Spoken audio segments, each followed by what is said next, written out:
Sensoscopie, le podcast de l'intelligence sensorielle. Quand on nage avec les requins, mieux vaut ne pas saigner. Des inspirations essentielles pour décoder nos ressentis, comprendre le monde, notre environnement, pour tous ceux qui cultivent l'art de percevoir et bien plus. Restez vivants dans un monde qui peut parfois sembler trop rapide, trop bruyant, trop violent, trop dispersé, insensé. Je suis Emmanuelle Motte, fœtus devenue grand-mère. J'ai souvent mouru et renaquis. J'ai d'abord été costumière pour tisser des fils et des liens avant de franchir la frontière de l'épiderme et découvrir le costume intérieur qui façonne nos rôles. Équipée de 30 ans d'exploration pratique de nos compétences comportementales, ma capacité à interroger le système sensoriel aide tous ceux qui bloquent dans des situations complexes. Merci d'avoir choisi l'audio pour vous extraire des écrans et favoriser une écoute intime et confidentielle.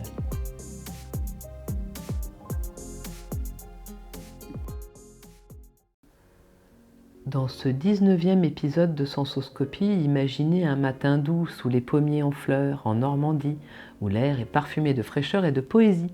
Là, entre les chants verdoyants et le chant des oiseaux, un homme transforme des objets du quotidien en instruments de musique. Ces casseroles, bouilloires et bidons de lait ne sont plus des objets oubliés, mais des témoins vibrants d'une époque nouvelle pleine de créativité. Aujourd'hui, nous partons à la rencontre de Jean-Claude Roche, un créateur passionné, qui a fait de la magie sonore son terrain de jeu. Dans son univers bucolique où la nature et la musique s'entrelacent, il nous invite à écouter, à rêver et à redécouvrir des sons cachés, oubliés dans le monde qui nous entoure. Bienvenue dans le monde de Jean-Claude où chaque vibration est une invitation à l'émerveillement, à la découverte et à la rencontre des générations.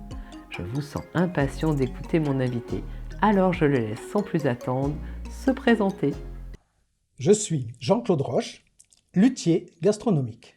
Luthier gastronomique. Alors là, ces deux associations de mots, il va falloir que tu m'expliques, Jean-Claude. Bien entendu, je vais t'expliquer un petit peu ce nouveau métier. Donc, j'ai une activité autour de la musique qui mélange un trait d'union entre la cuisine et les instruments à percussion. L'idée étant de fabriquer des instruments à percussion à partir d'ustensiles de cuisine que je détourne, que j'assemble, que je transforme pour en faire des instruments à percussion à part entière. Wow. Inspirés par des instruments de la culture musicale, un peu de tous les continents. J'ai beaucoup voyagé, ramené beaucoup d'instruments. Donc je m'inspire un peu de tous ces instruments instruments à percussion, hein, je suis un fou de ça.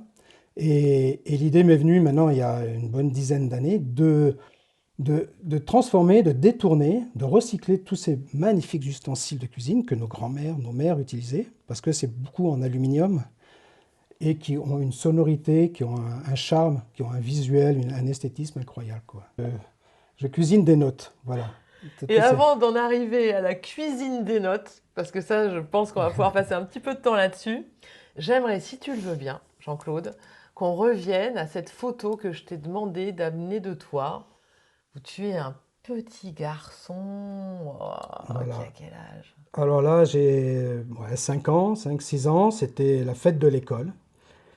Et pour la petite histoire, donc c'est une photo où je suis déguisé en arlequin. Et du coup, il cherchait quelqu'un qui voulait jouer le rôle d'arlequin. Et personne n'était vraiment partant. Donc on me l'a un peu raconté, parce que moi, je n'ai pas vraiment le souvenir. Mais c'est ma mère qui me l'avait raconté et qui me disait, voilà, la maîtresse t'a proposé de faire le rôle et toi, t'as dit OK. Donc j'avais peut-être déjà une petite envie d'aller sur scène, quoi. Ah, tu sens Voilà. ça. Ah ouais. Moi, Dans cette photo, on te voit donc en arlequin avec un espèce de cerceau. un cerceau, des fanfreluches, là, de toutes les couleurs. Et donc, c'était une petite chorégraphie avec... Tu te souviens de la chorégraphie et de la sensation des fanfreluches qui frôlaient peut-être tes joues? Non. Pas du tout. Non, je me T'as souviens pas de de ça. souvenir sensoriel de l'époque? Non. Elle m'anime beaucoup, cette photo, parce que voilà, c'est la danse, c'est sûrement la musique, parce qu'il y avait de la musique derrière, et puis d'être sur scène. Je ne sais pas pourquoi, pourtant, ça n'a jamais été mon métier, hein, le spectacle vivant. Bien que, mais à côté de ça, voilà, moi je trouve que cette photo, elle me capte, elle me séduit aussi, voilà, c'est adorable, quoi. Enfin, bon, c'est trop mignon, quoi.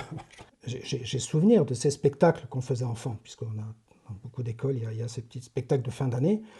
C'était à Dreux, hein, je suis né à Dreux, donc c'était à Dreux, c'était à l'école au théâtre, au cinéma de Dreux. Et, euh, et je me sens là très appliqué, très investi dans ce rôle, parce que c'était un peu le rôle phare de la. Ah, t'étais la star du Oui, spectacle. parce que les autres, il y avait des petits danseurs qui étaient en Pierrot, enfin il y avait des Pierrots, il y avait plusieurs personnages, mais l'Arlequin, c'était un peu avec toutes ses couleurs. On ne voit pas sur la photo parce que c'est une noir et blanc, mais avec toutes ces couleurs, c'était un peu voilà, pas la vedette, c'était un peu le centre un peu de l'histoire. Et même si je n'ai pas un souvenir très pointu de cette expérience-là de scène, euh, j'en ai quelque part, inconsciemment sûrement, gardé quelque chose de cette envie de proposer du spectacle, d'être dans l'art, d'être dans la création, d'être dans le partage, parce que là on partage une scène, hein, on partage avec les copains, les copines de la classe, voilà, sous l'organisation des maîtresses et des maîtres. Et du coup, moi, cette photo-là, elle m'a. Eh ben, je trouve que c'est moi, quoi. Parce que dans le sens où physiquement, c'est moi, avec ce regard très appliqué, où je regarde vraiment, il faut que j'aille là, parce qu'il y avait des croix au sol, tu vois. Donc il fallait que j'aille là. C'est très précis. Et donc c'était très précis. Il fallait pas aller là, il fallait aller vers la croix avec la petite chorégraphie qui était organisée autour de ce spectacle. Donc j'en ai, moi, cette photo, je suis très sensible à cette photo et c'est pour ça que je me suis permis de l'accrocher dans mon petit théâtre de poche parce que voilà, elle évoque cette envie du spectacle vivant, d'être sur scène, d'être là c'était la danse, mais d'être dans la musique, dans la danse, Oui, comme si tu avais intuitivement expérimenté quelque chose qui voilà. va ancrer quelque chose des forts chez toi dans lequel comme je dis, tu te reconnais. Oui, Ouais. qui est resté en sommeil pendant pas mal de temps, parce que après cette expérience scénique, il n'y a pas eu d'autre chose bien plus C'est tard, quoi. revenu beaucoup plus C'est tard. revenu beaucoup plus tard, Hmm. l'envie de la musique. Et donc ce petit enfant là, ce petit garçon qui est toi, et que quand tu le dis, tu le regardes et tu dis ah bah ça c'est vraiment moi. Comme tu dis à un moment donné, bon bah il était en sommeil et puis à un moment donné il a rejailli, on va dire. Si tu le regardes dans les yeux, euh, est-ce qu'il est fier de ce que tu as fait de toi aujourd'hui? Ah, je trouve, parce qu'il y a une continuité, c'est-à-dire même s'il y a eu une grande période de, de, de non-activité artistique, euh, voilà, c'était les prémices peut-être, quoi. J'ai dit, bon, voilà, Jean-Claude, voilà, à cet âge-là, tu as fait un petit truc sur scène. On se donne rendez-vous dans quelques temps et puis on va se retrouver pour faire de la scène, quoi. Ah ouais. D'être vraiment dans le partage artistique avec plusieurs acteurs dans le monde du spectacle vivant. Donc ça, c'est quand même. Ce petit garçon, à un moment donné, il était, on va être comme tu disais, tu as employé le mot en sommeil. Ouais. Mais qu'est-ce qui fait qu'à un moment donné, il a fait allô, bonjour, je suis là et j'en ai marre de dormir. Il a fait que j'ai eu l'opportunité, mais bien plus tard. Donc j'avais 18 ans quand je suis parti dans une école de métier. Et dans cette école de métier, il y De avait métier. EDF. EDF. EDF pour apprendre On le appelait métier. les métiers. École de métier EDF, qui formait leur personnel pendant 1 an et demi dans Ah une oui, école. d'accord. Donc c'était les entreprises qui formaient les Qui gens formait, ouais, ouais. à Oh, les métiers dont ils avaient besoin, comme un exactement. contrat d'apprentissage. Et tout à fait ça. D'accord. C'était à Nantes. Et dans cette école-là, qui était en autogestion, il y avait une scène. Il y avait une belle salle avec une scène, avec des instruments, une batterie, des amplis, des guitares. Et donc les copains qui étaient là, eux, qui étaient rentrés il y a 6 mois ou 1 an avant, ils m'ont j'ai tout de suite été vers eux pour essayer de jouer, d'être sur cette scène. Le soir, après les cours, on jouait, on partageait des moments de musique, on reprenait des chansons. Après, bon, je suis resté 1 an et demi, donc on a pu ensuite animer des balles, on a animé un peu des événements autour pour les gens, pour les collègues et tout ça. Donc ça m'a remis, on va dire, le pied à l'étrier vraiment dans l'envie de jouer. Alors que c'était le départ de ma profession, hein, de mon activité professionnelle, qui n'était pas du tout dans la musique. Mais en parallèle, après, j'ai toujours eu l'occasion de pratiquer un peu la musique, quoi. Jusqu'à, effectivement, maintenant que je suis depuis 10 ans donc en retraite, ça m'a permis de développer beaucoup de projets avec tout ça, en me nourrissant de tout ce qui s'est passé avant, quoi. Hmm. Donc en fait, finalement, ce petit enfant, il a toujours coexisté, Ah, il m'a toujours titillé, bien sûr, il était là. titillé. Ouais. Est-ce que tu te souviens comment il se manifestait en fait? Comment il se manifestait? Bah, dès que je voyais une percussion ou une guitare ou il y avait un concert, j'allais écouter, j'allais vers la musique, quoi. J'allais, il m'a dit, vas-y, va écouter, va jouer, touche l'instrument, touche la guitare, écoute la chanteuse, le chanteur, va voir les concerts. Voilà, il y a toujours eu cette envie. Oui. Donc quand j'ai commencé à travailler, euh, j'ai pris des cours ensuite dans un centre culturel qui organisait à Paris, à Cachan, qui organisait des cours de percussion cubaine avec une prof qui était très chouette, très communicative et très bonne pédagogue. Et donc ça m'a nourri bien sûr on va dire de la théorie et de la pratique.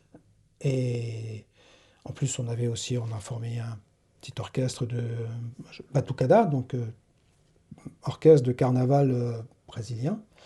Ce qui m'a permis, ben là, voilà, de renouer avec la musique et l'expression artistique et musicale. Tant que j'étais chez mes parents, voilà, j'ai vraiment démarré la pratique et l'apprentissage quand je suis parti dans cette école-là. Mais après, non, avant j'étais plus dans l'écoute, quoi. Dans l'écoute, et puis d'aller voir les concerts, d'aller écouter un peu la musique à droite à gauche, quoi. Et l'écoute à la maison, notamment, voilà, avec la discographie de mon père qui était tournée, voilà, chansons françaises et musique classique. Donc du coup, j'ai des goûts très hétéroclites au niveau musique. Je suis très musique du monde, mais j'écoute aussi le classique, le rock and roll. Ça, c'est mon frère aîné qui m'a initié à la musique rock.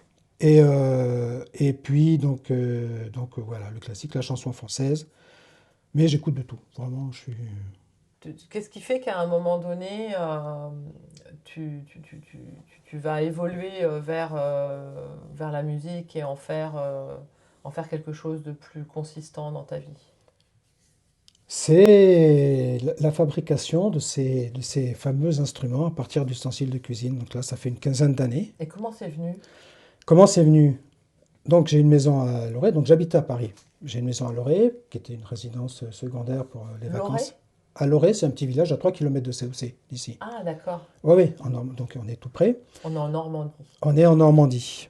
Et cette maison, c'était mon petit monastère où je venais me ressourcer, où je venais C'est passer une du maison de temps. famille ou Non, non, pas du tout. c'est un truc que tu as acheté Voilà. Les enfants étaient petits.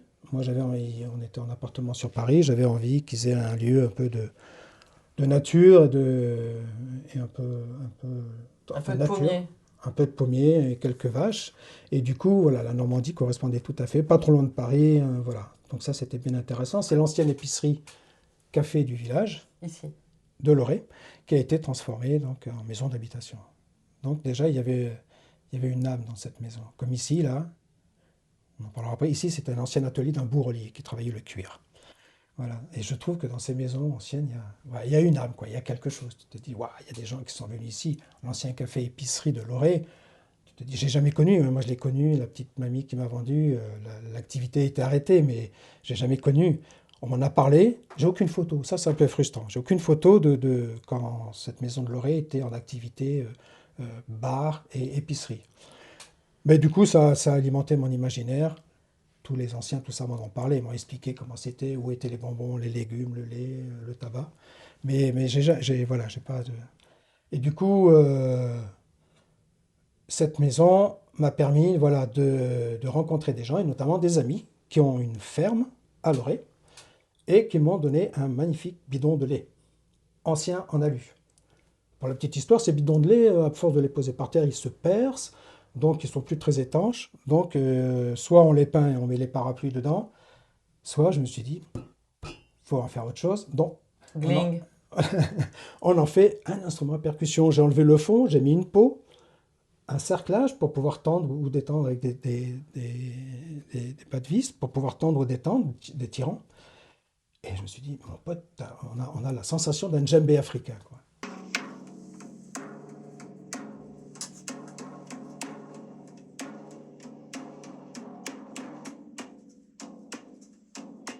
Bon, alors je montre ça aux amis, à la famille, puis ils me disent, écoute, essaye d'insister un peu dans ce chemin-là Ce de détournement-là. création, ce détournement, ce recyclage.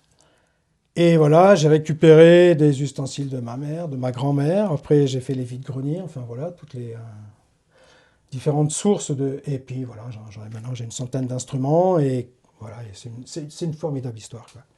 Et je peux donner le nom de ces instruments parce que je leur ai trouvé un nom où tout est dit. Bah, t'as créé tout le monde, quoi. Ouais, perculinaire. Perculinaire, parce qu'en fait, c'est fait que avec des choses qui servent, même si un bidon de lait, on cuisine pas forcément avec, mais ça. Qui tourne ça autour de la nourriture, de la gastronomie. Voilà. C'est ça. C'est que Perculinaire. tout est dit. Et c'est incroyable, les gens retiennent ce mot, perculinaire. Ah bah, j'avoue. Bah voilà, et tout est dit. Alors, j'ai eu un flash. Le jour où j'ai trouvé ce mot, j'étais, waouh, c'était le bonheur. Parce que je me dis, voilà, je dis ça et les gens comprennent tout de suite quelle est mon activité, ce que je propose avec ces magnifiques ustensiles.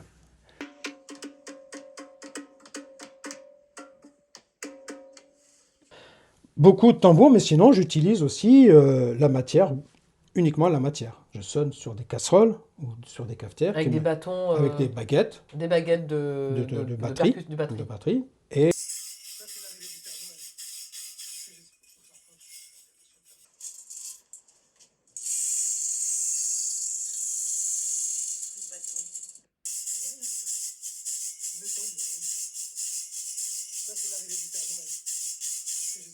Et on a le son que l'ustensile veut bien me donner. Ce qui est drôle, c'est que quand je vais dans les vides-greniers, j'ai toujours une baguette. Pour tester. Exactement. Les gens, mais vous êtes cuisinier? Ah, je dis, ouais, je cuisine les notes. Puis là, et alors j'adore expliquer mon histoire, tu penses? Là, la batterie de cuisine prend tout son sens. Et du coup, les gens me disent, ah, c'est pour ça. Puis je lui dis, peut-être que la cafetière de la grand-mère, la poêle, le fait tout, ou la marmite de la grand-mère va se retrouver sur scène parce que je les utilise moi, pour du spectacle et des animations.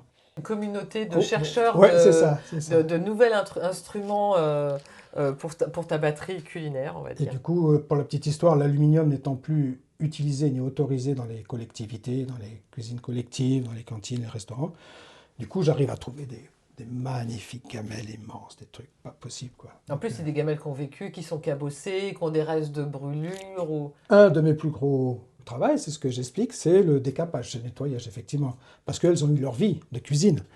Donc je leur explique, écoutez, je vais vous laver, mais après, vous allez être nickel. Donc tu les cuisines un peu. Ouais, je les cuisine. Tu les ramènes à ta sauce. Je les fais vriller et tout ça. Et une fois qu'elles sont propres, comme les notes sont beaucoup moins salissantes que les sauces, du coup, j'ai pu aller nettoyer. Sauf le cuivre. Mais pour moi, tout est musique. Tout sonne, tout résonne. Tout est... J'explique aux enfants quand je fais des ateliers. Tu fais des ateliers pour les enfants? Pour les, dans les écoles? Alors, dans les médiathèques, dans les écoles et pour les 0-3 ans. Mais alors là, les 0-3 ans, c'est un petit voyage au pays des percussions, mais pas avec les perculinaires, parce que c'est trop important pour eux. J'ai toute une gamme de petits instruments colorés, rigolos, mais sonores, qui fonctionnent et qui produisent un son intéressant. Parce qu'il faut que le son soit intéressant, même si c'est des jouets, il faut que le son soit intéressant pour l'enfant. Et j'explique aux enfants que la musique, c'est qu'une histoire de vibration. C'est-à-dire que c'est l'air qui nous entoure qui permet la transmission des sons et des notes. S'il n'y avait pas d'air, on n'aurait pas de musique. Et surtout qu'on ne respirerait pas, ce qui au bout d'un moment poserait un certain problème. Mais c'est la vibration. Et j'ai des instruments qui montrent bien cette histoire où on voit vraiment la vibration de la matière. Un peu l'onde qui flotte sur l'eau. C'est ça. Et oui, les ricochets, c'est ça, hein, quand tu mets... c'est ça, c'est des ondes. Voilà, les notes, c'est des ondes de différentes... Les modulations de fréquence. Oui, exactement. Et voilà, on en est là. Et du coup oui, j'anime des ateliers pour les... On fait les enfants, je vais dans les réseaux petite enfance de la région, et les médiathèques, les écoles et les EHPAD. Voilà, comme ça, c'est intergénérationnel, mon histoire. Et les EHPAD, eux, ils ont droit au père culinaire, puisque les papis-mamies, ils ont connu ces ustensiles, puisque c'est des ustensiles assez anciens finalement. Voilà, on ne trouve plus, on n'utilise quasiment plus ces ustensiles en aluminium qui étaient magnifiques, qui étaient pleins de, qui étaient esthétiquement, c'est très esthétique, voilà, et puis qu'ils ont utilisé eux dans leur jeunesse. Donc dans les EHPAD, ça va bien, quoi. C'est intéressant, quoi. Qu'est-ce que ça. Comment toi comment dire, quand tu parles à des enfants de 0-3 ans, c'est des ateliers qui durent combien de temps et l'interaction avec les enfants, ça se situe, comment ça se passe concrètement?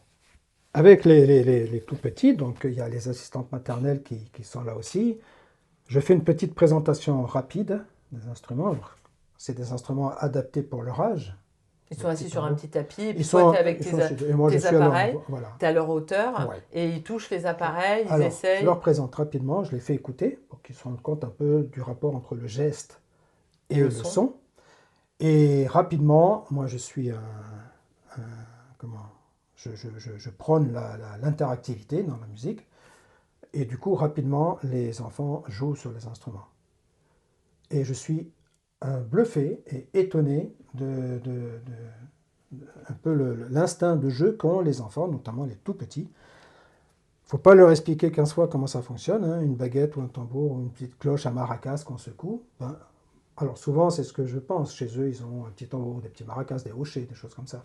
Donc ils ont déjà une approche, pour peu que chez eux, les parents écoutent de la musique où ils sont. Et franchement, je suis étonné, quoi. Et c'est là que c'est génial, parce que je reçois autant que je donne. Donc c'est chouette, quoi. Ah ouais, vraiment. Et alors, je les fais jouer. Alors, c'est là qu'on voit aussi les différents tempéraments de ces enfants. Il y en a qui sont très timides, il y en a qui sont un peu plus Volontaire. volontaires pour aller toucher et jouer. Voilà, j'ai des tambours. J'ai plein de dimensions différentes pour adapter un petit peu à tout ce mini public. Et du coup, ouais, je me régale. Moi, C'est franchement, des ateliers qui durent combien de temps? ça dure ouais, une demi-heure, trois quarts Une d'heure. demi-heure, trois quarts d'heure. Ils Ouais, arrivent à tenir, ouais. ouais, bien sûr. 0-3 ans, ça va. C'est intéressant, Parce il que, faut enfin, à pas. partir de 1 an, peut-être quand même, parce qu'en dessous de Oui, 1 oui, an. c'est zéro, parce que des fois, il y a des petits bébés. Donc, Ouais. eux, ils sont dans les transats. Ils sont là, mais ils écoutent. Ou si vraiment ils ont une préhension déjà, je peux leur donner un petit. J'ai des tout petits maracas et qui sonnent. Tu vois, et déjà, ils sont. Et Ils déjà vont- la gestuelle, ouais, vers 3-4 mois. Ah ouais, ouais. Ouais. Ouais, bah, tu sais, c'est le cœur hein, qui nous anime la musique aussi. Hein. Oui, donc tu C'est sens notre que. métronome. Oui, c'est ça. Ça influe aussi sur leur rythmicité, ils le sentent. Donc ça fait Ah, une ouais, ouais. Et résonance. on voit où quand il y a des enfants qui ont peut-être des aptitudes plus développées que certains autres pour rythmer, ou pour jouer, ou pour cadencer. Et franchement, enfin, je Oui, suis chanceux de trouver tous ces lieux d'expression et de partage, quoi. non, mais c'est génial de pouvoir, enfin, en tout cas, avoir ces ateliers où les enfants se sentent incarner aussi comment ça s'incarne la musique en eux, quoi. C'est-à-dire de sentir qu'en tapant, voilà, ça résonne et que ça soit cadré dans un atelier et que ça permet aussi une transmission et un espace sensible, Ce rapport, ouais, du geste au son, quoi, à la note, quoi. C'est étonnant. sans se retrouver dans un conservatoire, parce qu'à 3 ans, de toute façon, ça fait un Non, peu non, compliqué. non. Faut que ça reste hyper ludique. Il faut que ça reste toujours très, très ludique. Ah Ouais. bah sinon, les Ouais. enfants, ils vont te dire, t'es gentil, mais bon. Est-ce que ça arrive de mélanger les bébés, enfin les enfants et les personnes âgées ensemble? Ouais. De plus en plus, L'intergénérationnel, on comme on fait dit. ça. On se déplace, les asthmates, les assistantes maternelles se déplacent avec les enfants dans les foyers de vie ou les EHPAD. Où là, moi, je viens avec des perculinaires, donc mes ustensiles de cuisine, percussion pour les résidents. Et pour les enfants, j'ai toujours mes petits instruments adaptés pour eux. Mais on mélange. Ils sont là, ils sont devant, ils sont sur leur tapis, les résidents sont derrière. Et on partage ça. On partage ça. Et soit les enfants jouent seuls, ou les résidents, ou ensemble, et on mélange. Et après, ils viennent, les enfants se lèvent. On a organisé ça, les enfants se lèvent avec un petit instrument et ils vont vers les personnes pour jouer ensemble, pour toucher, pour faire un petit son, voilà. Donc il y a des concerts, bébés et personnes âgées. Ouais, concert improvisé, mais moi, je suis un fou de l'improvisation, donc bon, la percussion permet ça justement, d'improviser, même si quand tu joues en groupe, il faut respecter le tempo, le rythme, bien sûr, mais sinon, dans ces ateliers, on se permet l'improvisation, donc c'est absolument improvisé, vu que c'est l'idée, hein, c'est de la découverte, c'est de l'initiation, c'est pas du tout, j'ai pas la prétention de faire des musiciens. Par contre, l'improvisation, ça donne lieu à des choses étonnantes et charmantes, quoi. Moi, Des choses étonnantes et charmantes. Ah Est-ce que ouais, tu as ah ouais. un témoignage d'un truc étonnant et charmant que tu as constaté dans ces ateliers, par exemple? Deux enfants qui marchaient, donc ils étaient dans les 2 ans et demi, des petits maracas qui se sont dirigés vers une personne âgée, une personne résidente, en fauteuil roulant. Moi, à cette personne, je lui avais donné des petits maracas fabriqués avec des petits pots à lait, avec une petite théière et un petit pot à lait. Parce qu'il faut adapter, bien sûr, par rapport à leur gestuelle. Et ces deux enfants sont venus. La petite mamie, elle était un petit peu sur la retenue. Les enfants sont venus vers elle, mais d'une façon, tu sais, les enfants, ils ne sont pas dans la Spontané. performance. Ils sont là pour le plaisir. Et les personnes âgées, c'est pareil, finalement. Et c'est ça qui est bien. Donc les enfants sont arrivés vers cette petite dame-là. Ils avaient leur petit maracas, un petit tambourin. Il y avait maracas et tambourin. Et ben, ça l'a animé, cette mamie-là. Et puis, du coup, ils se sont mis. On a eu un petit trio improvisé, quoi. Et on s'est tous arrêtés, puis on les a écoutés, quoi. On les a écoutés, mais plein d'émotions, vraiment. Vraiment, et voilà, rien que ça, c'est une richesse incroyable, quoi, tu vois, de créer ce moment-là, cette rencontre-là, autour de la musique, autour de l'instrument, quoi. Bah, c'est-à-dire que c'est un espace de partage qui est possible qu'à cet endroit, en fait. Entre un bébé et une personne âgée, que Oui, c'est pas bien sûr. l'arrière-grand-mère, Non, il n'y non, a pas non, de non, lien. c'est Tu ça. crées un lien dans une écoute Voilà, du battement de cœur. ouais, c'est ça, c'est ça. Et je suis chanceux que les gens qui organisent, qui gèrent un peu tous ces réseaux petite enfance, plus les gens qui gèrent les maisons, les EHPAD, permettent cette rencontre-là, tu vois. Parce que c'est récent, ça c'est récent. C'est récent, c'est-à-dire. Oh, nous, ça fait quoi, quelques mois qu'on a lancé ça, tu Ah oui, vois. c'est Enfin, vraiment. ah ouais, ouais. Comment Il t'as y a eu senti? d'autres rencontres. Ok. Sur la lecture, sur le conte, par exemple. Il y a déjà eu des rencontres. Mais autour, avec les instruments, ça reste assez récent. Ouais, comment ça a apparu? Enfin, qu'est-ce qui fait que tout d'un coup, il y a eu une appétence pour se dire, tiens, il y a vraiment quelque chose à faire avec la musique et l'intergénérationnel et stimuler ça parce que c'est bénéfique, ça fait du bien au cœur des anciens et au cœur des nouveaux. Ben, je pense que c'est par l'expérience des animatrices, hein, que ce soit pour les réseaux petite enfance ou pour les EHPAD, qui ont, comme j'ai dit, il y a déjà eu des rencontres, mais c'était plus autour de la lecture, du conte, ou alors c'était des petits concerts, un guitariste qui vient, un chanteur, une chanteuse. Donc c'était un spectacle, c'était pas interactif. Et donc on m'a proposé, on m'a dit, est-ce que tu penses qu'on peut créer des rencontres comme moi, tous les ateliers que je faisais indépendamment, soit les enfants, soit les résidents, est-ce qu'on peut créer un ensemble? Ben, je lui ai dit, mais bien sûr. Je lui ai dit, c'est juste une bonne idée. Et du coup, voilà, on a lancé ça, et ça marche bien, et les gens se rendent compte, enfin oui, ça crée vraiment un lien, ça crée, et puis moi j'adore l'intergénérationnel, donc je suis, voilà, j'ai une petite fille, donc je suis encore plus sensible à tout ça maintenant par rapport à la transmission. Exactement. On l'a dit en Ah même ouais. temps. Je crois qu'on a la même fibre sensible sur la transmission en tant que grands-parents. Effectivement, c'est sûr. Comment ça a évolué là, donc on est dans ton lieu où tu fais comment tu l'appelles ce lieu? C'est mon petit théâtre de poche. Ton petit théâtre de poche. Alors, est-ce que tu peux me raconter comment ce lieu est devenu Où il ton petit... s'appelle l'œil écoute aussi. Parce que je ne sais pas si tu as remarqué, mais il y avait un œil sur la façade en céramique. Ah, je l'ai pas vu. Voilà, qu'un copain breton m'a offert. Bon. Et, euh, et, et ce lieu, quand j'ai quitté Paris pour m'installer, ben, avec ce fameux confinement-là, je me suis dit, je ne vais pas faire le confinement à Paris, je vais le faire à Loré, À l'orée du bois? à Loré-du-Bois. Et je me suis dit, une fois que j'ai fait le confinement, je me suis dit, mais t'as rien à faire à Paris. Parce que j'étais en retraite, mais j'ai pu garder l'appartement de fonction sur Paris, à Châtillon. Je me dis, mais t'as plus grand-chose à faire à Paris. T'as tes amis là-bas, tout ça, mais ça se fait bien la route. Donc j'ai décidé de vivre en Normandie, de m'installer, de devenir normand à part entière. Et je voulais séparer l'activité artistique de la maison d'habitation, si tu veux, du quotidien. Donc je me dis, il faut que je trouve un lieu. Et puis voilà, j'ai trouvé cette maison à une époque où l'immobilier était bien sympathique, où tout allait bien. Et dès que je suis rentré, c'était un ancien atelier d'employé, il y avait de la tapisserie au plafond, ça piquait les yeux de partout. Mais je me suis dit, mais c'est là qu'il faut que je sois, quoi. Ça piquait les yeux, la Tu sais, tapisserie. les tapisseries des années 50, 60, tu sais, Je suis avec des assez fan des motifs. tapisseries très chargées, mais J'aurais dû te les garder, parce que bon, comme tu as pu remarquer, on les a ôtés. Et, et j'ai eu tout de suite l'idée. feeling. Ouais, je me dis, voilà, c'est là qu'il faut que tu sois. C'est à 3 km de l'autre maison, ça va être super pratique pour d'aller d'un lieu à l'autre. Il y a un vrai potentiel. Là-haut, tu peux faire. J'ai un atelier pour les percussions, une chambre, enfin, tout ce qu'il faut. Et puis voilà, donc on a cassé des cloisons. On a fait, bon, il y a un gros boulot de rénovation, mais on a abouti. Je suis trop content. Merveilleux. Sans C'est me, merveilleux.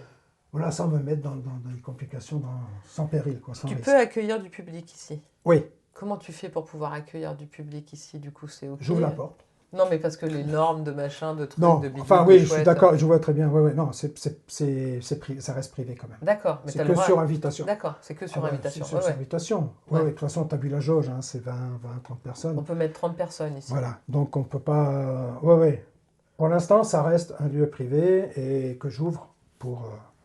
C'est ton ça. cercle à toi, mais c'est comme Ouais, si tu non, ça recevais peut être, chez ça toi. peut être aussi, voilà. D'accord. Quand des copains sont venus faire un concert, je l'ai ouvert. Mais en général, oui, c'est des gens que je connais. Oui, c'est le réseau, quoi. C'est ton réseau à toi Ouais. et on est dans le village et ça crée en tout cas un endroit de convivialité, de C'est créativité, de diffusion, de pratique. De résidence, De parce ré- que j'ai des petites compagnies qui viennent, pareil, que je connais, qui viennent monter un spectacle pendant une semaine. Et puis le deal, c'est qu'à la fin de la semaine, ils proposent le spectacle en public, bien sûr. Mais c'est ce qui se Résidence fait. de Jean-Claude. C'est ce qui se fait dans les résidences en général, en fin de résidence, tu as la présentation. C'est l'échange, c'est ça. C'est le Exactement. partage, c'est le deal.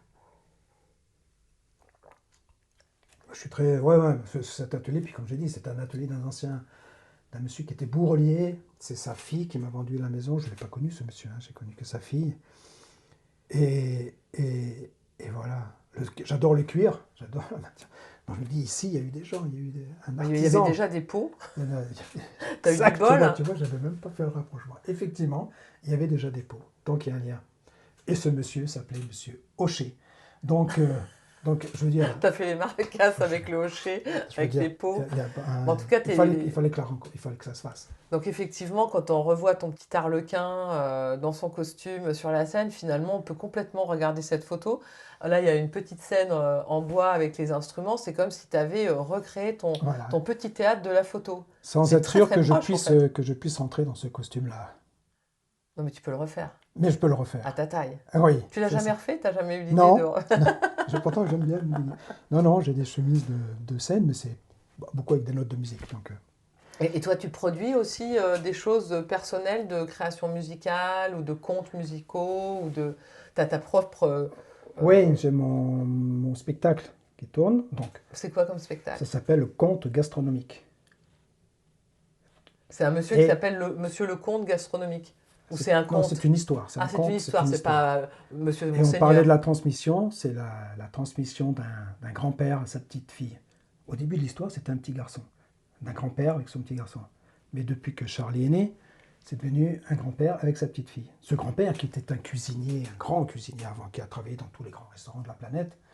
Et sa petite fille, elle est apprentie cuisinière dans une école hôtelière. Et ils s'adorent. Ces deux-là, ils s'adorent. Et cette petite fille vient souvent rendre visite à ce grand-père. Ce grand-père, il est fan de sa petite fille. Puis il attend, il est impatient qu'elle vienne. Et puis à un moment donné, cette petite fille arrive, tu vois, chez son grand-père, tout ça. Il est trop content, viens, on va boire une petite grenadine ensemble. Et puis la petite fille lui dit, tu sais, grand-père, j'aimerais vraiment faire de la musique. Mais j'ai aucune idée de ce que j'ai envie de faire. Est-ce que je vais faire des instruments avant? Oh, c'est compliqué, instruments à cordes, faut que ça se désaccorde, tout ça. Le grand-père lui dit, puis les instruments à percussion, ça t'intéresserait pas? Ah ben si, grand-père. Ah ben je vais pouvoir t'aider. Donc le grand-père, je vais raccourcir, le grand-père va dans sa cuisine, on entend bim bam boum, et il ramène le fait-tout qui sait tout. Un fait-tout qui sait tout. Il pose le fait-tout, la petite fille est étonnée, grand-père, c'est quoi? Ça va pas faire un ragoût, une bonne soupe? il prononce un mot magique qu'on n'entend pas. Et il commence à jouer avec des belles baguettes, des belles cuillères en bois. La petite fille vient devant, grand-père lui dit, vas-y, à toi maintenant, essaye. La petite fille essaye, aucun son, rien. Petite fille un peu intriguée. Grand-père lui dit, oui, effectivement, ça ne marche pas. Si tu veux, je t'en amène un deuxième. Et il va chercher le bouilloire qui raconte des histoires. Pareil, il se met devant, on l'entend, enfin on l'entend pas, mais il prononce un petit mot, et il fait un petit solo sur sa bouilloire qui raconte des histoires, puis il dit à sa petite fille, vas-y, maintenant, t'as vu comment ça marche, hein, c'est pas compliqué. La petite fille, elle vient, elle prend les 2 cuillères en bois, et elle commence, aucun son, rien, nada. Oh là, la petite fille, elle lui dit, écoute, grand-père, toi qui me dis, tu veux m'aider, franchement, là, c'est pas cool, hein. Bon, il est un peu roublard, hein. Ah, le grand-père, il lui dit. Puis la petite fille, elle lui dit, écoute, si ça continue, je ne viens plus te voir. Oh, mais ça ne lui a pas plu, grand-père. Oh, attends, tu me donnes une 3e chance? Grand-père, la dernière chance, la 3e. Il va chercher les casseroles qui prennent la parole. Et il dit à sa petite fille, ouais, je t'ai fait une blague. Il dit, il faut prononcer le mot perculinaire. Le mot magique. Et du coup, le mot magique, la petite fille prononce perculinaire et elle joue. Et là, ça marche. Voilà. Et après, j'invite le public. Parce qu'à la fin, le grand-père, il dit à sa petite fille, il dit, ouais, t'as vu, il y a du monde ici quand même. Hein. Est-ce qu'on ne les inviterait pas à venir jouer avec nous? Oh ben, bien sûr, absolument. Et j'invite le public à venir jouer sur les perculinaires. Mais alors, Avec le mot magique. c'est génial ton histoire, j'aime beaucoup. Mais qu'est-ce qui fait que pas de son? Comment tu fais pour que les sons sortent pas quand c'est elle qui joue? Eh ben, je tape pas sur la peau. J'évite que la baguette vienne. Ah, c'est une mise en scène incroyable, hein, faut pas croire. Ah mais, non, mais j'imagine, mais parce que Moi, j'imagine la petite en train de taper et du coup ça sort quand même un son. Oui, non, mais là, je fais en sorte qu'il y ait la gestuelle, sauf que la baguette ne vient pas sur la peau, donc on n'entend rien. C'est pas elle qui tape, c'est toi. Ah oui. Ah ben, je fais le rôle. Toi. Tu fais les deux. Ah ben oui. Ah non, excuse-moi, je croyais qu'il y avait une vraie petite fille qui était en face de toi en train de taper. Non, toi tu fais la petite fille et le grand-père. Alors je me disais, mais comment il fait pour couper le micro sur la percussion quand la petite fille va taper? Je fais la petite fille aussi. Ok, d'accord. Ok, donc en fait, il y a ce spectacle où il y a cette initiation, cette transmission, quelque chose qui te passionne, qui fait la boucle avec toi, le petit enfant qui a toujours été en parallèle, et maintenant cette transmission du coup avec ta petite fille. Exactement. Et là, il y a vraiment un lien. Une richesse, une consistance, une couleur incroyable. C'est vrai, ouais. Et puis la qualité de la sensibilité musicale et son amplitude de ce que toi t'en as fait en fait. Exactement, Emmanuel, c'est ça. C'est ce que j'explique. Tu sais, une terminologie. Regarde, il y a un maître, il y a un chef d'orchestre, il y a un chef de cuisine. Pour moi, une partition, c'est une recette de notes. Et une recette, c'est une partition d'ingrédients. Je mélange tout ça. Parce que c'est du partage. Tu vas aller partager un bon restaurant, tu vas aller partager un concert, tu vois, c'est des saveurs. C'est des saveurs. Et puis c'est sensoriel pour le coup. Quoi. Exactement, bien sûr. On est dans Et la nourriture, tu cuisines en vrai aussi? Oui, j'aime cuisiner un peu. Ouais. Donc quand on fait, on va dire, si tu invites un spectacle dans ton petit théâtre de poche, est-ce qu'il y a aussi un buffet fait par Jean-Claude? En général, il y a un buffet partagé. Dans tes fais-tout magiques. Dans le fait-tout qui sait tout. Dans ton fais-tout qui sait tout et ta casserole qui prend la parole et ta bouilloire qui raconte des histoires. Voilà, exactement, c'est ça. Mais je me régale, c'est le cas de le dire. Ah, je me régale. Voilà. Et comme ça, tu peux aller en itinérance, là où on t'appelle, et tu arrives avec un peu ce kit. J'invite avec cet univers-là, qui soit dans des événements autour de la gastronomie. Je vais souvent au salon du livre de cuisine, dans les écoles hôtelières. J'étais en Belgique, c'est incroyable comment je me balade dans tous les événements, puis localement, dans les fêtes de village. C'est une animation, c'est interactif. Et ça plaît beaucoup. Des petits concerts improvisés, étonnants et charmants. Et du coup, moi, ça me va bien. Ça fait du bien.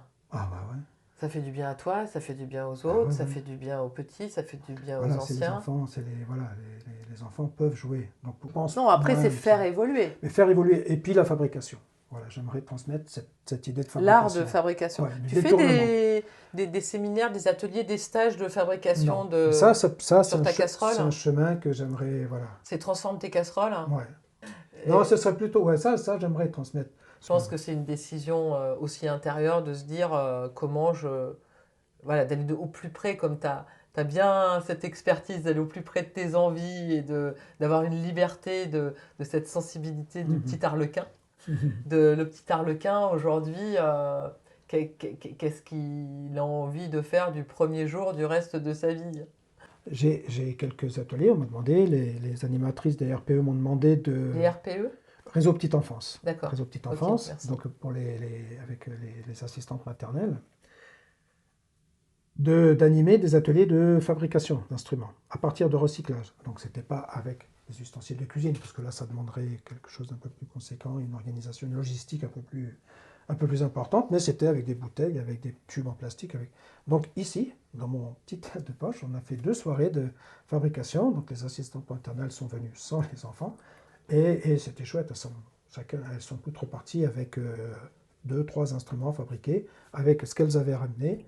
Et voilà, Et du coup, après, derrière, elles vont pouvoir les utiliser. faire les ateliers pour les enfants avec ce qu'elles ont appris de toi. C'est presque, ça fait presque performance d'ailleurs.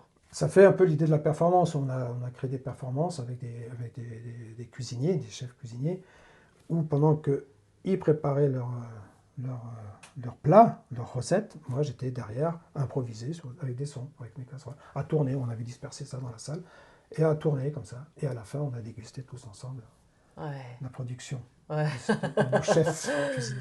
Ouais, c'est vrai que c'est infini. La cuisine, mais c'est tellement quelque chose d'important, cuisine et musique. Enfin, je veux dire, j'ai trouvé le trait d'union. J'adore la musique, j'adore la cuisine et le bricolage, tu vois. Donc j'ai mixé tout ça, et puis voilà, on a abouti à ces instruments qui me portent, quoi. Je t'assure, hein, c'est même... Ouais, c'est eux qui me... Bah oui, parce qu'on est en plein sur une sensibilité. Ça me fait penser à une femme que j'avais eue dans Sensoscopie sur l'olfactif, qui est spécialiste du théâtre olfactif. Qui fait, voilà. Et donc, elle évoquait qu'à un moment donné, elle a commencé en mettant en chanson pour faire déguster du vin et marier avec des fromages dans un bar à vin. Et avec des chansons un peu anciennes. Et donc c'était l'art de déguster, de marier le vin et le fromage, etc. Et donc en fait, lui est venu ces mariages olfactifs, gustatifs, et comment ça chante un camembert avec un bourgueil ou j'en sais rien moi, et de marier. Le mariage des fromages et des saveurs.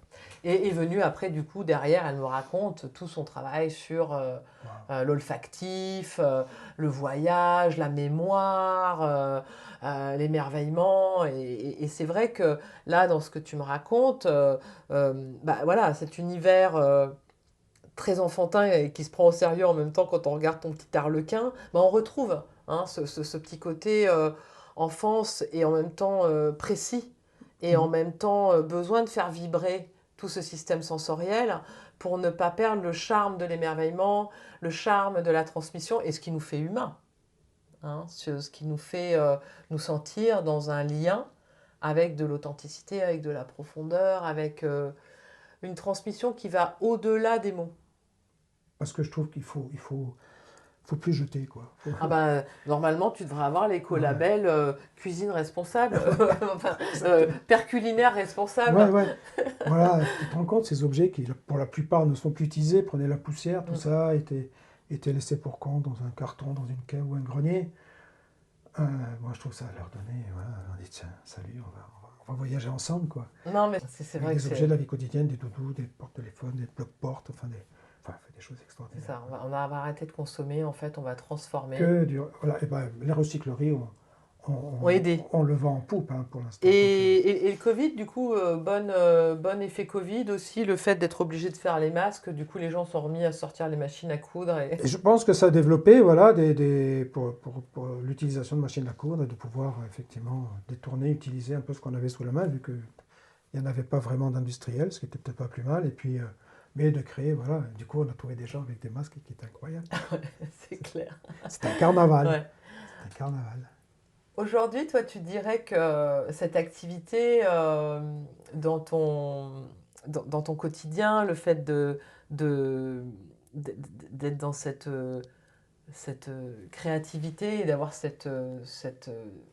outils, en fait, ça te permet quoi, intérieurement? Bah, ça me permet de mettre en pratique cette sensibilité de création, ce goût pour la musique, pour la percussion, et d'aller vers les gens et de partager ça, d'aller vers les gens, quoi. C'est ça, c'est un langage, en fait. C'est un langage, et puis voilà, c'est un trait d'union et de proposer ça aux gens et de leur dire, regardez, j'avais une idée, voilà, je fabrique. Et les gens m'écoutent et les gens me disent, ouais, ouais, bah, viens nous proposer ta batterie de cuisine, et puis on va voir ce qu'on peut faire ensemble, quoi. C'est d'aller vers les gens, puis c'est valorisant aussi. Puis tu sais, faut pas se leurrer. Moi, quand les gens me disent, bon, c'est chouette ce que tu fais, c'est original, c'est intéressant, c'est l'originalité qui ressort le plus, quoi. L'originalité, puis avoir l'idée alors que pour moi, il y a presque une évidence que ces casseroles, elles sont toutes sonores. Bien Les sûr. ustensiles de cuisine, dans Ouais. une cuisine, on ne se rend pas compte, mais tout est musique. Et ça m'a permis, puis voilà, d'avoir une certaine fierté, une satisfaction d'avoir créé quelque chose et de pouvoir le partager, quoi. Parce que créer des nouveautés régulièrement, sinon Ouais, les tu gens, crées des collections, en fait. les Toi, gens, t'es ouais, un c'est grand ça. couturier. Couturier de l'ustensile de cuisine, de l'alu. C'est ça, c'est la vue. Oui, puis même pour moi, c'est bien de pouvoir se dire, faut que tu fasses autre chose, parce que tu ne te reposes pas sur voilà, ce que tu as existé maintenant. Puis au bout d'un moment, les gens ils vont dire, bah, t'es gentil, mais ça on connaît, hein, on l'a déjà vu, quoi. Donc, Tu sens la différence intérieure dans ta manière de comment dirais-je, de ressentir la vie ou d'être bien avec toi-même et la vie, entre le fait d'avoir vraiment installé ta passion et d'avoir ce lieu et d'avoir cette transmission et cet échange et ce dialogue avec les gens et cette proposition et cette reconnaissance. Et l'homme que tu étais quand tu étais technicien chez EDF, comment tu le vivais intérieurement? Tu sens la différence ou tu t'es adapté oui, vite? oui, oui, parce que ça me dit, ben, déjà, je trouve que la vie est goûteuse, du coup, parce que, Il y a plus d'épaisseur. oui, et puis ça m'a permis, comme je redis, de rencontrer, d'aller sur scène, de monter sur scène. J'aime ça, tu vois, on retrouve l'Arlequin qui était sur scène, que je n'ai pas pratiqué pendant des années et des années. Et mes petites paires culinaires me permettent de remonter sur scène pour accompagner ou pour faire du spectacle. Et moi, je trouve que j'ai de la chance pour ça, quoi. Bon, je l'ai provoqué quelque part, mais les opportunités de la vie. Et puis, tu sais, j'ai pris très tôt conscience de la fragilité de la vie. Donc, je me suis dit, mon gars, si tu as envie de faire les choses, fais-les. N'attends pas. Dis pas, bon, on verra demain. Non, non, fais-les. Fais-les. T'en as pris conscience comme ça en te levant un matin? Non, non, pas en me levant un matin, en affrontant des choses compliquées dans ma vie de famille, le décès de mon frère, le décès de ma soeur, enfin voilà, plusieurs décès et de mon fils. Donc, si tu veux, je me suis dit, mon pote, la vie, elle est fragile, quoi. Hein, c'est peut-être une posture, la vie, je ne sais pas, mais c'est fragile en tout cas. Donc, te pose pas 50 000 questions, est-ce que ça va plaire, pas plaire, fais, t'as envie, fais, fabrique, et puis s'il y a de la résonance, et puis s'il y a un peu d'accueil par rapport à tout ça, bah, je ne peux être que preneur. Et puis bah, moi, la vie, tu sais, voilà, à 15 ans, mon frère est décédé, j'avais 15 ans, d'un accident de moto, et je me suis dit, putain, c'est ça la vie, quoi. Bon.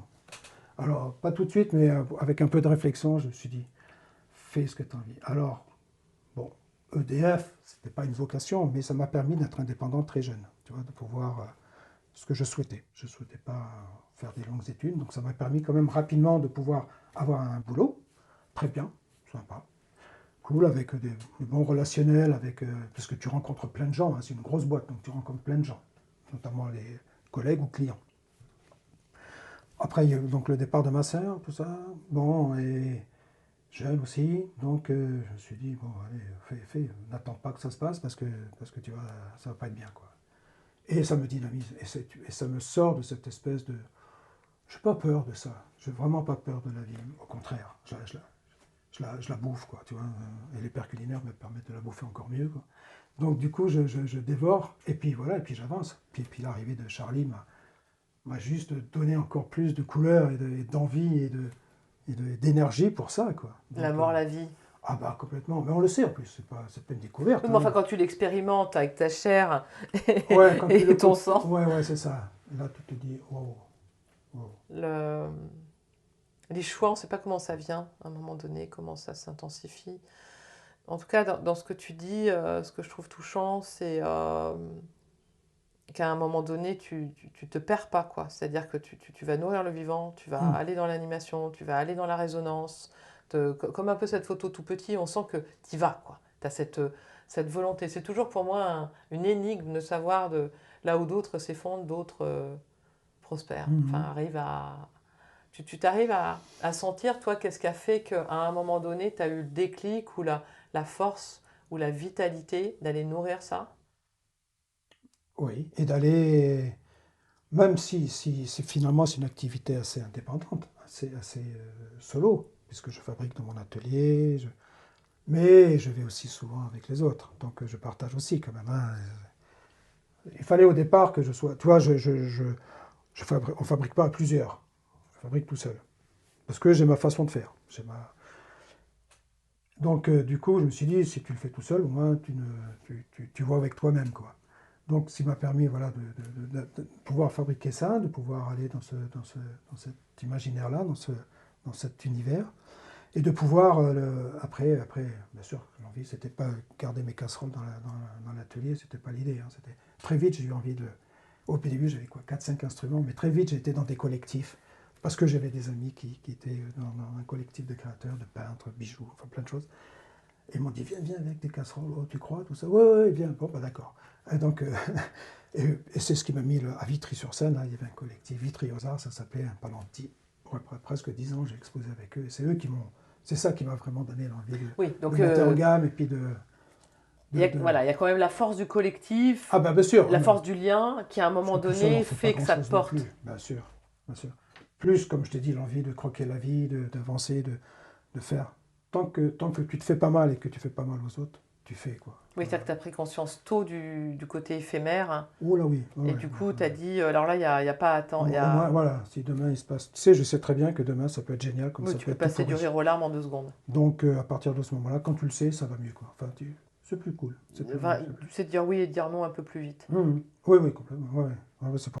Comment dire? Qu'est-ce que tu aimerais que les auditeurs retiennent de notre entretien? Qu'est-ce que tu aurais envie comme mot de la fin pour conclure tout ça? Si on a des idées, si on veut faire, faut faire, quoi. Notamment dans le côté créatif de soi-même.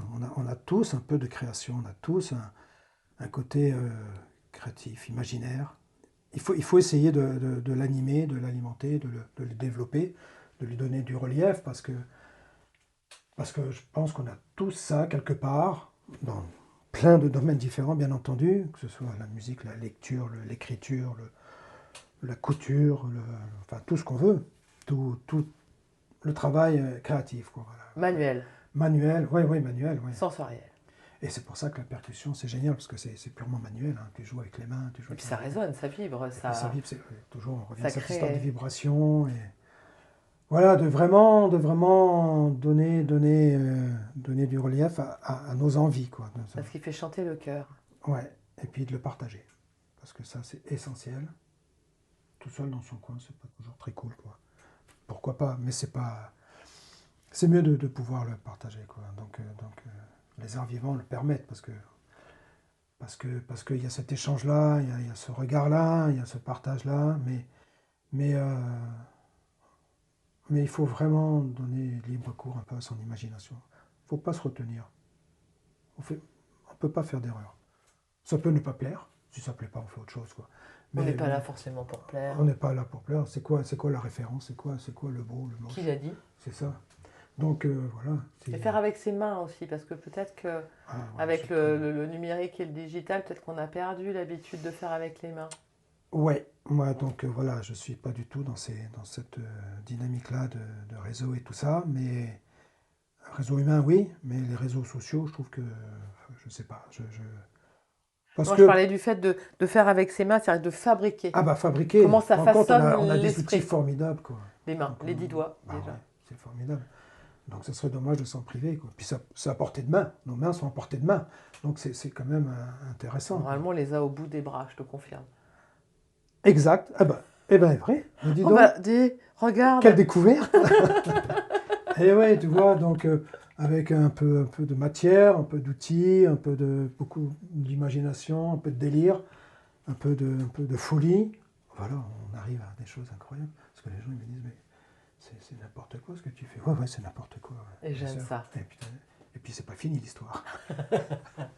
Ah non, c'est pas fini, parce qu'il y en a des gamelles qui m'attendent là. Donc je vais les voir régulièrement, je leur dis, un peu de patience, j'arrive. Je vais m'occuper de vous, vous allez voir un peu. Donc voilà, je vais faire ma petite vaisselle créative, et puis ça va être bien sympathique tout ça. Merci Jean-Claude. Merci Emmanuel. Vraiment, merci pour ton partage père culinaire et cet univers absolument fabuleux que j'adore. Pas de raison, parce que j'ai des idées, quoi. Voilà. Merci d'avoir partagé tout ton univers. Ah ben, c'était un grand plaisir de partager ça, d'en parler, t'as vu, j'aime. Enfin, je suis bien avec ça, quoi. Et merci d'avoir créé ça. En tout cas, ce lieu est absolument magique et j'invite vraiment beaucoup de gens à venir le découvrir. Tu vois, c'est récent, ça fait 2 ans vraiment qu'il tourne, mais je vais le développer aussi, bien sûr.